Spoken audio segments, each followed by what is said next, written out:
Hey, what's up, YouTube? Red and Bordy here. Today, we are going to talk about some big news. This is the last alpha patch. Bordy, it's crazy. We've been on a long journey here. I think we've been covering New World for quite a bit over a year now. It's just crazy to think about that now we are at the final step of the alpha development phase, and we're getting ready to push towards a little bit of some polishing, a little bit of finishing, and then we're going into beta, dude. So we're going to talk about all those dates with you guys here tonight.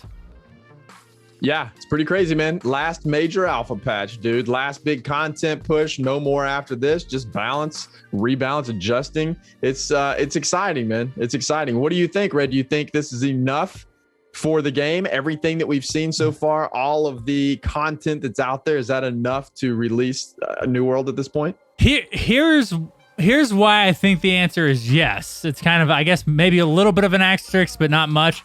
They have promised that they're going to continue to put out content in this sort of cadence, what they're doing for the alpha, after launch. So I think as far as like a month or two, or maybe even 3 at the worst, I think, worth of content, I think this could hold people for sure and keep people interested. Obviously, a lot of it's dependent upon the in-game activities that they have in right now, which, you know, we know of 2 expeditions. And we're going to talk more about some of the expeditions added now.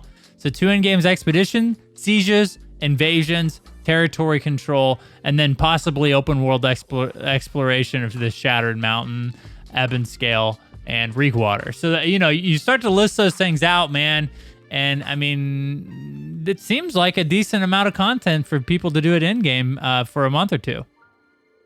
I think there's quite a bit, man. There's also the arenas, the Spriggan arenas that are out there that are available to be ran. And then there's just the newly added fort control wars that are going to be happening out in the open world PvP. I think there's enough Outpost there Rush. for launch products, man. There's now Outpost Rush. Yep. How did we forget to mention that? But there's so much, man, that is in this game right now. There's a lot. For this game to be a launch product, whenever you look back at other MMOs that have launched, I can't think of any other MMO that's had this much. I mean, I guess others have had this much content, but this is a lot for a launch product. And I think the position we're in now is that people really compare New World to things like WoW, to things like Final Fantasy 14, to things like Elder Scrolls Online. And it's very important to remember, man, those games have been out for literally years, many, many years. Every one of those games have been out, and it took them a long time to develop and to incorporate that much content into their game. In my opinion, New World is dropping a ton of content on release day, and it's very exciting. There's a lot in the game to do right now, without a doubt. In my opinion, there's a ton. I think it's plenty for a release. And you're right, as they update the game, and they said they're going to continue to add more. I think it's fine, man. I think they're ready, dude. Well, you know, one of the things that is important, like to your point, I guess, for other MMOs, we have a lot of nostalgia for the classic versions of these games. And WoW just released a classic version of that, but they didn't start at 1.1 or 1.0. They started at 1.10. And that a lot of the reason is because that nostalgia that we remember, like booting up the game on launch, there were tons of flaws in that game, tons of things that were lacking that were added later on. And this New World's going to be no different.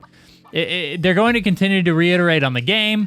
They have a lot of content planned already for a post-launch type of thing. They've even hinted at that in some of the articles and covers that they've done.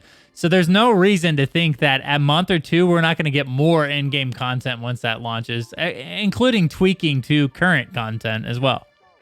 Yeah, absolutely. I'm excited, man. I am incredibly excited. The closer we get, the more excited I become. We're 2 months out, a little over 2 months out from closed beta. Man, this is going to be fun. I think it's going to be a fun ride. I think it's going to be a wild ride. I think there's plenty of content there to tide people over for a little while, especially if they keep pumping out monthly updates like this. I don't know that they're going to be able to keep that up after release, because release is going to probably be very busy for them. But I would imagine they'll get in some sort of content cadence pretty quickly after. And I think it's going to be fine. I think it's going to be plenty. The game is unique.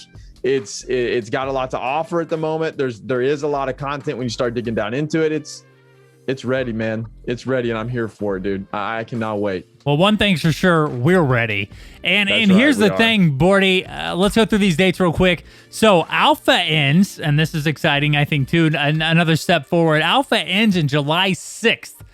So that is less than 2 months away, Bordy. Closed beta at that point will begin at July 20th. They have not announced an official date for the end or how long that closed beta is going to last. But Bordy, right around the corner is launch on August 31st. So everything is confirmed to be on time. You know what I mean? And yes. that's a good feeling, as you know, we have been covering the game for quite a while now. And yeah, dude, it's great to know that this is, you know, things are being set in stone. They're finally, they feel like they have a product that they're ready to launch out to other people. We're gonna go through these updates or the last patch real quick because they did add some new content here right before they're you know, getting ready to go into polish mode. So let's go through these real quick here, Bordy, and we'll kind of make little comments. But again, we're gonna be covering all this on previous future videos, as well as another episode of New World to Go, which will be this weekend. We might even have our buddy Taken. We haven't worked it out yet. He wants to be on. I know that, you know, and he needs to be on to defend himself because he let me die in the dungeon that we ran. So, you know, I'm going to let him be in person and to defend himself then. And, yo, can we real quick, a quick shout out to Scott Lane. He shouted out our podcast today in a developer video. Yo, I was on cloud 9 for sure. That was a surreal moment. Yeah, it really was. The New World team has been so good to us, you know, through this development process, and we're extremely grateful and thankful to be part of this community early on, and plan on being part of it for a long time. So it was just cool to get that recognition from them, and we can't thank you guys enough for sure. Absolutely, man. That was awesome, dude. Whenever I listened to that and heard that, yeah, I was on cloud 9 as well. It was pretty crazy to hear them mention New World to Go by name in the video, and it came from Scott. That was a big honor. It was really cool. Yeah, very crazy. So let's go through these real quick here. So some of the things, if you've read the last patch notes, I keep saying that, but it's basically the May patch notes for the alpha. You will see that they added 2 new expeditions, and this goes on to their promise that they made, and we mentioned this in our coverage of the expedition, the Amarine excavation, that they have 2 more expeditions, that will make 6 total. So there will be one at 20, 25, 35, 45, 55, and 2 at 60. And so, Bordy, these are the 35 and 45 ones.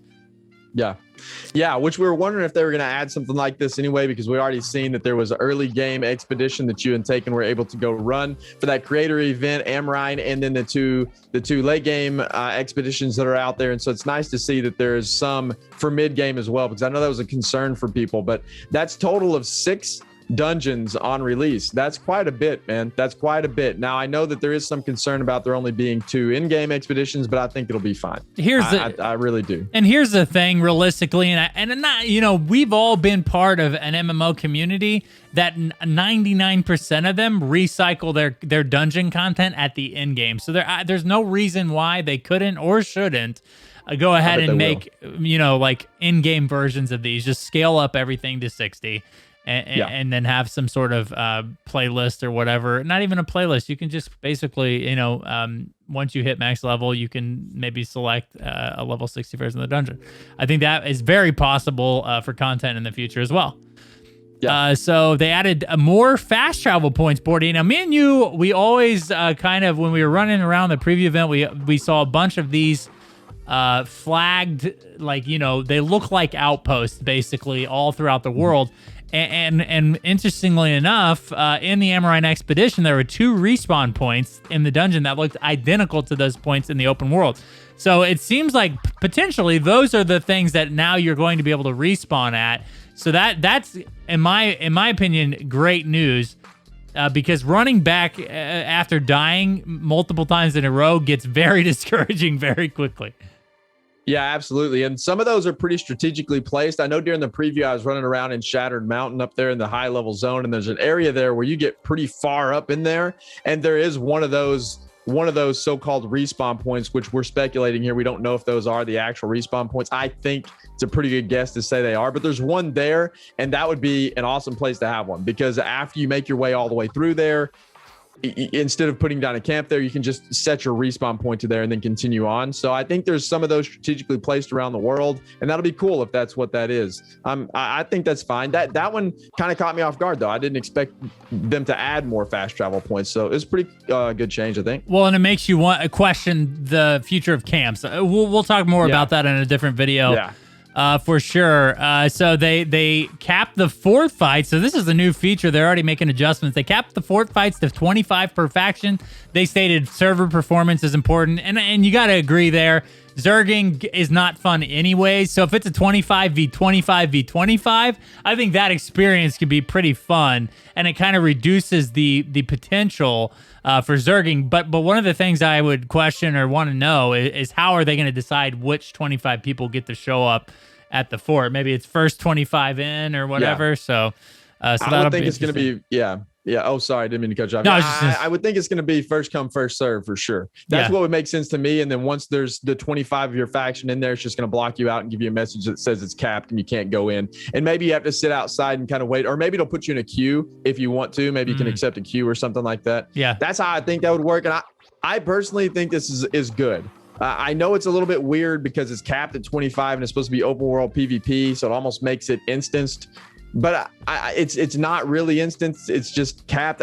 I like it personally because anytime if you've ever played in any large scale battles in any game whatsoever, you know that it has a taxing effect on the server, especially whenever there's Zergs. And this also solves the huge problem that everybody was talking about with Zergs. Like, how are they going to stop Zergs? How are they going to keep this fair? This is it. I think this is a pretty good idea. And there's only going to be 1,000 people on each server. That's the cap for the servers as of now. I think they'll increase that later. So whenever you think about 25 people, because I think that's probably a little bit of a concern too. Well, there's only 25 people out of each faction that's going to be able to fight these things at once. Well, that's true, but there's going to be a ton. There's a lot of territories to fight over, first of all.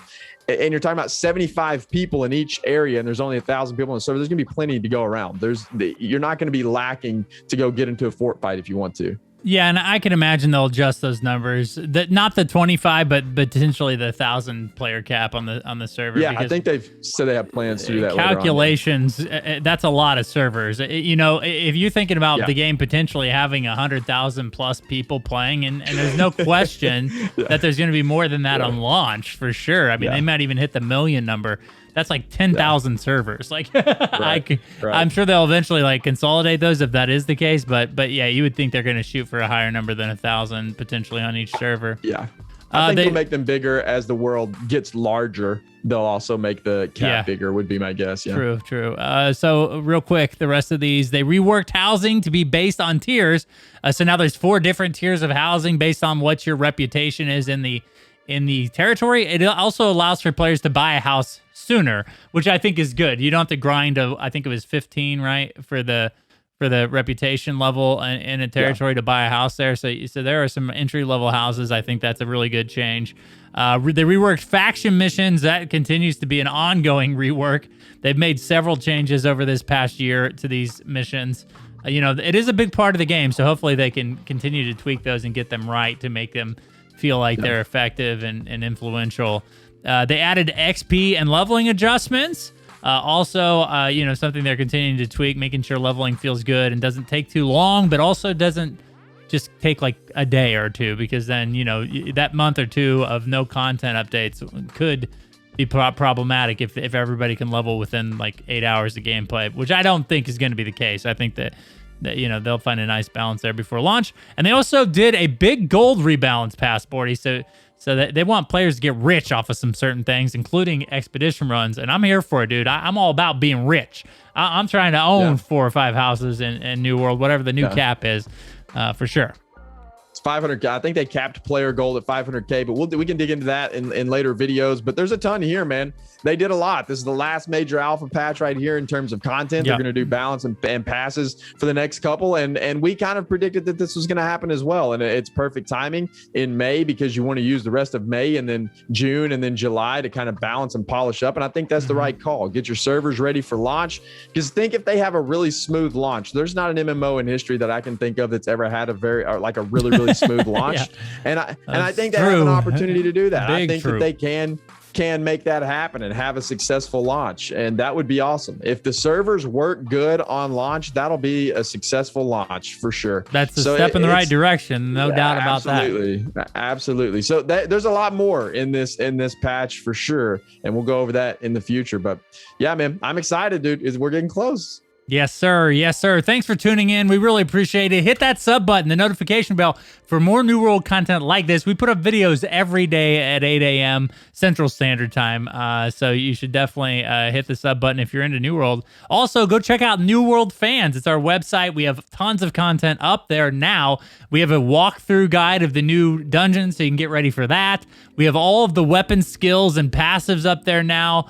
So if you're looking to try to plan around your character and what builds and weapons you're going to use, you can go use that data as well. Also, Bordy, we're in the process of working our builder, so eventually you'll be able to actively build a character with gear and stats and abilities and everything over on New World Fans as well soon.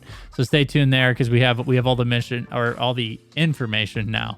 So he's gonna start tweaking that. We act like we do this stuff, but it's Taken does the programming. Me and you do the paper pushing, I guess, if that's what you want to call it. We write. We're what is the word?